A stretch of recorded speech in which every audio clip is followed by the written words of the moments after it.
Hello dear students. For today's class 10th session, we'll talk about the acids. Continuing ahead. In last video, we have talked about the chemical properties of acids. Okay. Now, the next heading is what do all acids have in common? Okay. So, in last class, in the chemical properties of acid, we found that when acid reacts with metal, any acid reacts with metal, it produces hydrogen gas. Okay. So, that we have talked already.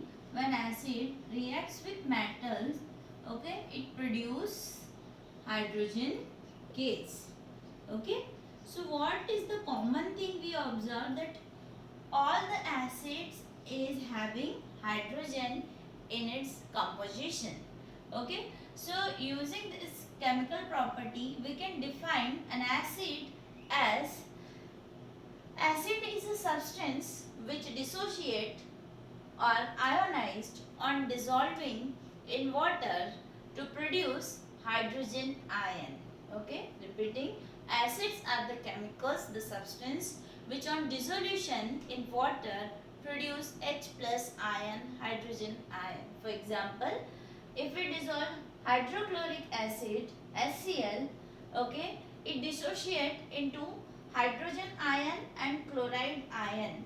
The equation is like HCl in aqueous medium gives H plus ion and Cl minus in aqueous solution.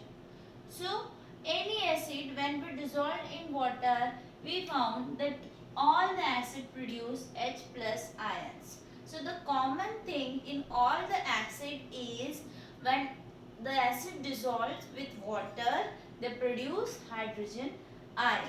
And because of this H plus ion, because they are producing H plus ion, okay, and because of this H plus ion, the acid shows acidic properties. We can say because of presence of H plus ion, an acid is acid. Okay, so this H plus ion gives acidic properties. For example, HCl shows acidic behavior because when it dissolved in water, it gives H plus ion. Okay, so because of presence of H plus ion, it shows acidic behavior. Similarly, when we dissolve sulfuric acid H2SO4 in water, we observe it produces hydrogen ion and sulfate anion. Okay, so because of this H plus ion, these are called acids. So we can say all the acids shows acidic behaviors because when they dissolve in water, they produce H plus ion. Okay, so what is the common thing we have found in acid? The common thing we observe, that's the presence of H plus ion or presence of hydrogen in acids. Now the next question comes in our mind, that do all the hydrogen containing compounds are acid? Is it? Okay. So the answer is no. All the hydrogen containing compounds are not acid because acid dissociate into ions when they dissolved in water, while the other compounds like glucose, which is C6H12O6, and alcohol, okay, that is C2H5OH, when dissolves with water, okay, they do not dissociate, they do not dissociate to produce H plus ion. So we can't say that all the hydrogen containing compounds are acid. No, only the compounds which can dissociate to produce H plus ion, they are called acid. Okay, let's continue. As I said, all the compounds containing hydrogen are not acids. So let's just prove this heading with an activity. Okay, for the activity, we are taking chemicals like hydrochloric acid, H2SO4, glucose,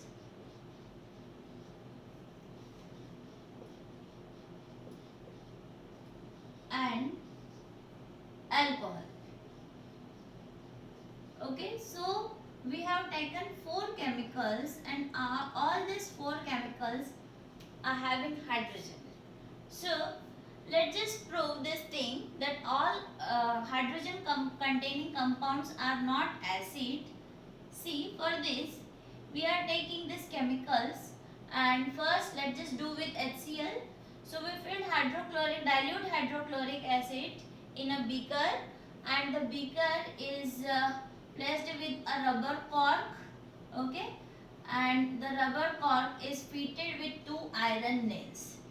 Iron nails are used as electrodes, cathode and anode.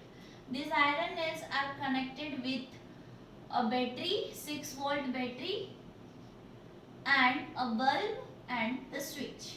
Okay, now let's just switch on it. Okay, after doing this setup, switch on it. What we observe, that bulbs start glowing. Okay, in HCl the bulb glows. That proves HCl allows current to pass through it.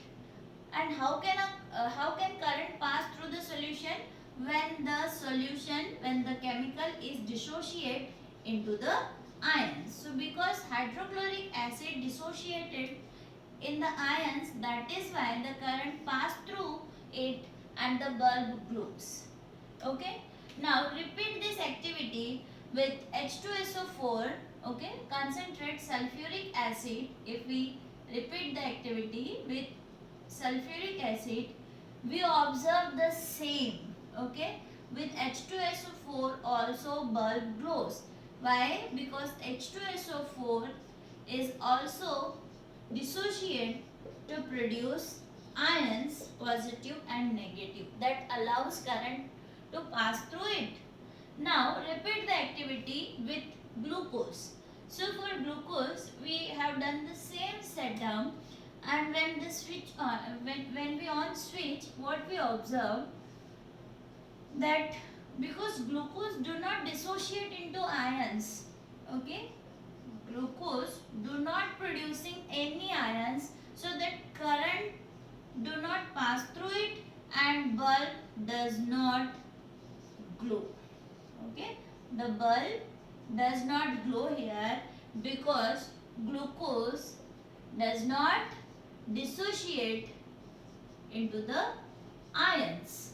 Okay, and same thing is observed with alcohol also. Okay, what we observe in case of alcohol, the bulb does not glow here also because these chemicals do not ionize. Okay, non-ionizable chemicals are these,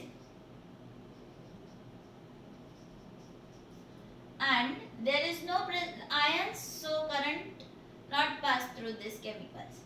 Now it is proof that all hydrogen containing compounds are not acid, because acids dissociate into water, okay, into their ions, and allow current to pass through it, while other organic compounds like glucose and alcohol do not dissociate into ions and they do not allow current to pass through it.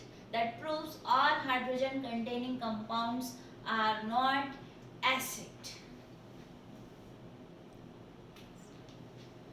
Next heading, acids do not show acidic behavior in the absence of water. Okay, acids do not show acidic behavior in the absence of water. So in the beginning of video I told you acid is acid because it contains H plus ions, and when the H plus ion is produced, when it is dissolved in water. Okay, so acid is acid because of presence of H plus ion, and the H plus ion is produced when the acid dissolved in water. Okay, so let's just prove this thing, that acid is acid in presence of water only. In in absence of water, acid doesn't show acidic properties. Okay, for this we are preparing hydrochloric gas, HCl gas, by mixing concentrate sulfuric acid with sodium chloride. Okay, solid sodium chloride. So here we have taken NaCl and we mixed concentrate H2SO4 into the test tube. We observed that these two chemicals react like H2SO4 plus NaCl to gives Na2SO4 plus HCl. Okay, so by the reaction of H2SO4 and NaCl, hydrochloric acid gas produced. Okay, now this gas moves upward. So for that, after mixing these two chemicals, we fit the test tube with the rubber cork, and the rubber cork is fitted with the delivery tube. Okay, so after the mixing of two chemicals, the test tube is fitted with rubber cork and rubber cork is fitted with delivery tube. Now the coming hydrochloric acid gas, HCl gas, okay, so we bring a dry blue litmus paper on the mouth of delivery tube for the testing the coming gas is acid or not. Okay, because HCl obviously it is acid. So for the testing of acidic behavior of HCl gas, we are bringing a dry blue litmus paper on the mouth of delivery tube. But we observe there is no change. Blue paper remains blue only. Now what we do, we bring a moist blue litmus paper on the mouth of delivery tube. So when we bring moist litmus paper, we observe it turns red. You can see the blue litmus paper turns red. How? Because the HCl coming from the delivery tube, which when coming in the contact with wet litmus paper, wet litmus paper means it contains moisture. So the HCl dissolved in water to produce what? H plus and Cl minus. And now because it can produce H plus ion, so that it shows acidic behavior and the blue litmus paper turns red. Okay, that we can say only in the presence of water, when HCl dissolved in water, it produces H plus ion. Okay, so H2O is there, H plus coming from HCl combines here, it gives H3O plus. Then only it shows acidic behavior. That simple means in the absence of water, an acid does not show acidic behavior because it cannot dissociate into its ions. Okay, so this is about the heading acid do not show acidic behavior in the absence of water. Now next heading about the acid is strong acid and weak acid. Strong acid, the acid which dissociate completely into water or in aqueous solution are called strong acid. Strong acids, the acids which dissociate completely. The acids which dissociate completely in aqueous solution called strong acid. Okay, so strong acid, generally all mineral acids are strong acid because these mineral acids dissociate completely in water, so they produce large amount of H plus ion. Okay, mineral acids dissociate completely to produce large amount of H plus ion. And what we said, if a compound producing H plus, then it is acid. Now large amount of H plus ion means it is a strong acid. Okay, so this mineral acid like HCl, H2SO4, okay, HBr, HNO3, all these are strong acid because they dissociate completely into aqueous solution. Now next heading is weak acid. Weak acids are the acid which dissociate partially. Okay, they dissociate partially in aqueous solution. So, for example, acetic acid. So, acetic acid do not ionize completely, but it ionized partially. Okay, that means some amount of H plus and acetate ion as well as some amount of acetic acid is remains in the solution. So that is why we are using double headed arrow. The double headed arrow shows presence of both reactant and product. Okay, while here we are using single headed arrow that shows only when HCl is mixed with water, so only these things are present, not this one. Okay, so in weak acids both reactant and products are present because they are not completely ionized. So this is strong acid and weak acid. Now uses of acid. So mineral acids have a variety of uses, like H2SO4 sulfuric acid is used in the production of dyes, synthetic rubber, pesticides, fertilizers. Okay, so these are the uses of concentrated sulfuric acid. It is used in for making plastics, polymers generally. Okay, nitric acid HNO3 is used in the production of fertilizers like ammonium nitrate, explosive, you have heard that TNT, trinitrotoluene. So HNO3 is used there. Hydrochloric acid is used for the removing of oxide layer from metals, from steel. So these are the uses of mineral acid. Now about acid we have done.